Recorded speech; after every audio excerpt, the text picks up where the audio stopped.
धन्यवाद माननीय सदस्य। माननीय सदस्य श्री राघव चड्ढा जी, आपके पास 9 मिनट। शुक्रिया मैडम कि आपने मुझे बैंकिंग बिल 2024 पर बात करने का मौका दिया। सर, बैंक ईंट या सीमेंट से बनी किसी इमारत का नाम नहीं है।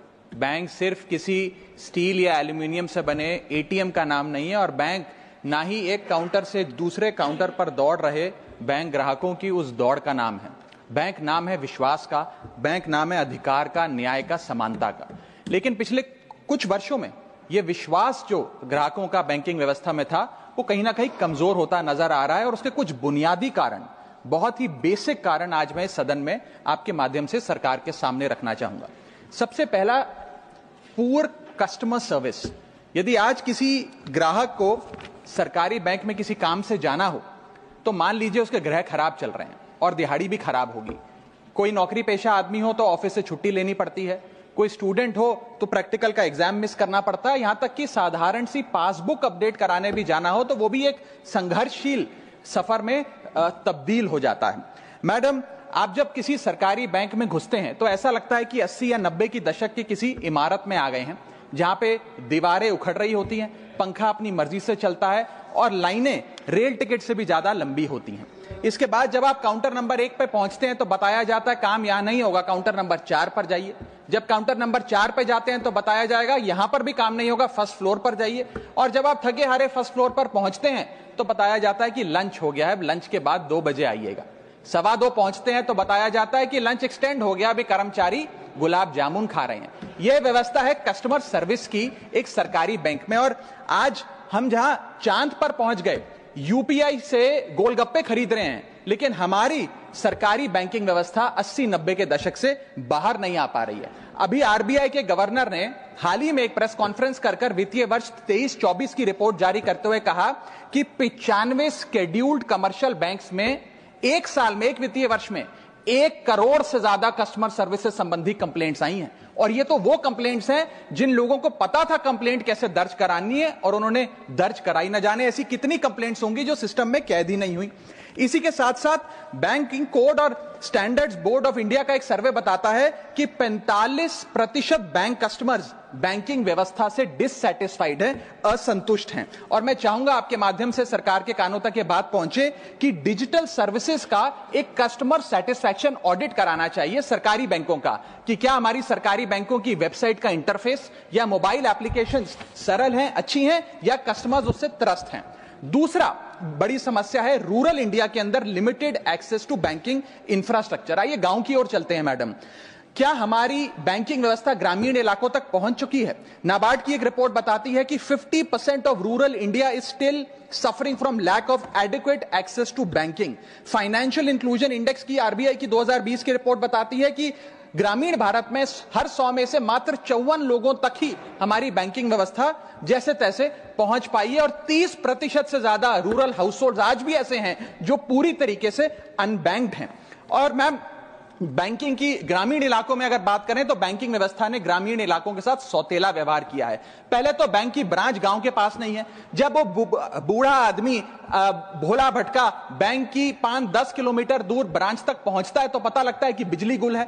बिजली आ जाती है तो पता लगता है सर्वर डाउन हो गया है। सर्वर भी चल जाता है तो पता लगता है आधार सीडिंग में दिक्कत है, फिंगरप्रिंट मिसमैच हो रहा है, या बैंक अकाउंट की मैपिंग ही नहीं हो पा रही है। डॉक्यूमेंटेशन से लेकर कॉम्प्लिकेटेड फॉर्म से लेकर लैंग्वेज के चैलेंजेस तक ग्रामीण इलाकों में लोगों को झेलने पड़ते हैं। और सबसे ज्यादा बैंकिंग फ्रॉड भी गांव के भोले भाले आदमी के साथ होता है। इसी के चलते हमारे गांव का आदमी प्राइवेट निजी साहूकार के पास जाकर लोन लेना बेहतर समझता है, ना कि किसी बैंक के पास जाकर।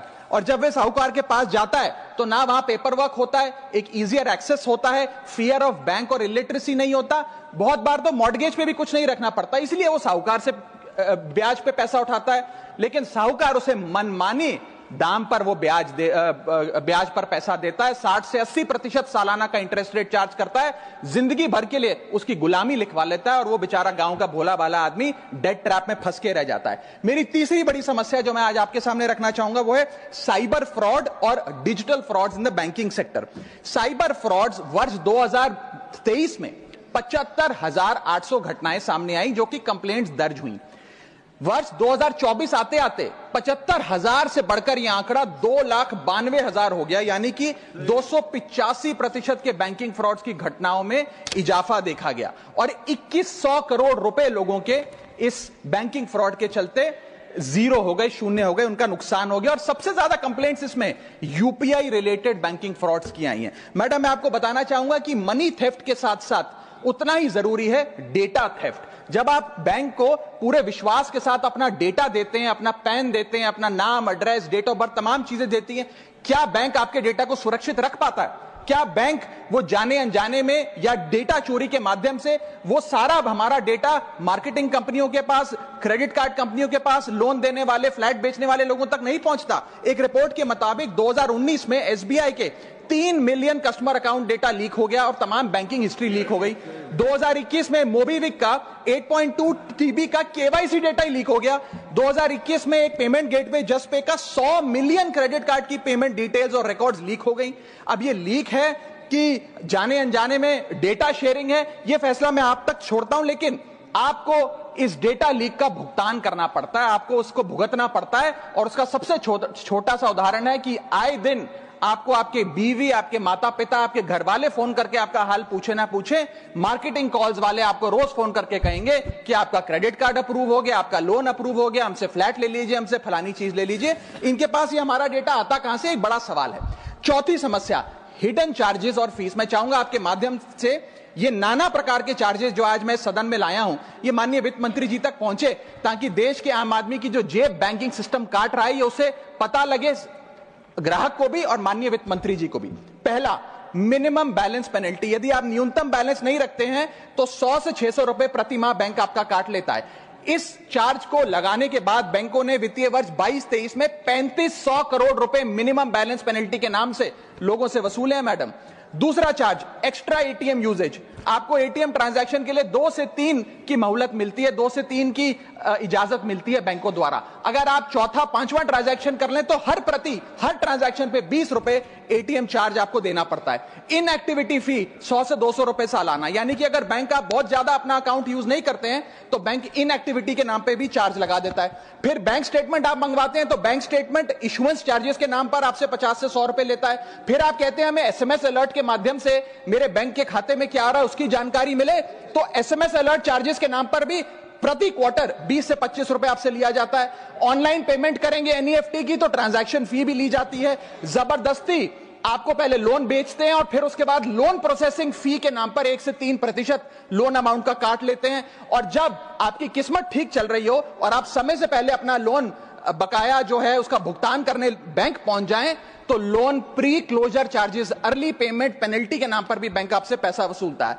साधारण सा सिग्नेचर बदलवाना हो, नॉमिनी की डिटेल्स बदलवानी हो, उस चेंज पर भी 200 रुपए प्रति ट्रांजैक्शन के नाम पे बैंक आपसे पैसा वसूलता है। और डिमांड ड्राफ्ट, पे ऑर्डर बनाने जाएं तो 100 से 200 रुपए प्रति डिमांड ड्राफ्ट आपसे पैसा वसूलता ही वसूलता है। यानी कि कस्टमर्स की जेब काटी जा रही है और कस्टमर्स को पता भी नहीं लगता कि कितना पैसा बैंक इन नाना प्रकार के चार्जेस के चलते आम आदमी से वसूल रहा है। मेरा पांचवा और आखिरी point madam, insurance and investment product miss selling. अपने क्वार्टरली या मंथली टारगेट्स पूरा करने के लिए बैंक के एग्जीक्यूटिव मिस सेलिंग करते हैं, गलत प्रोडक्ट लोगों को बेचते हैं। यह भी एक प्रकार का हनी ट्रैप है। मीठी मीठी बातें कर भोले भाले मासूम लोगों को ऐसे प्रोडक्ट्स बेच दिए जाते हैं जिनकी जरूरत उन्हें है ही नहीं। IRDAI, insurance regulatory development authority of India की एक रिपोर्ट बताती है कि 3.5 लाख सालाना कंप्लेंट्स में से 20% कंप्लेंट्स सिर्फ और सिर्फ मिस सेलिंग की, गलत प्रोडक्ट बेचने की उन्होंने दर्ज करी हैं। सेबी की एक रिपोर्ट बताती है कि 30% इन्वेस्टर मिसलीडिंग इंफॉर्मेशन का शिकार हैं। और म्यूचुअल फंड्स की मदर बॉडी, जिसे association of mutual fund of India कहते हैं, वो बताती है कि 23%, मैं खत्म कर रहा हूं मैडम, 23% इन्वेस्टर ऐसे हैं जिनके पास वो प्रोडक्ट्स हैं जो उनके रिस्क प्रोफाइल और फाइनेंशियल गोल से मेल ही नहीं खाते हैं। तो मैडम, मैं इन सारे जो समस्याएं बताई हैं उसके माध्यम से समाप्त कर रहा हूं। बस इतना ही कहना चाहूंगा कि ये बड़ी बुनियादी समस्याएं हैं जो आज इस देश का एक आम अकाउंट धारक, एक आम आदमी सफर कर रहा है। मैं चाहूंगा माननीय वित्त मंत्री जी इन बुनियादी सुविधाओं का, इन बुनियादी समस्याओं का समाधान दे। बहुत बहुत शुक्रिया। श्री निरंजन बख्शी, माननीय सदस्य श्री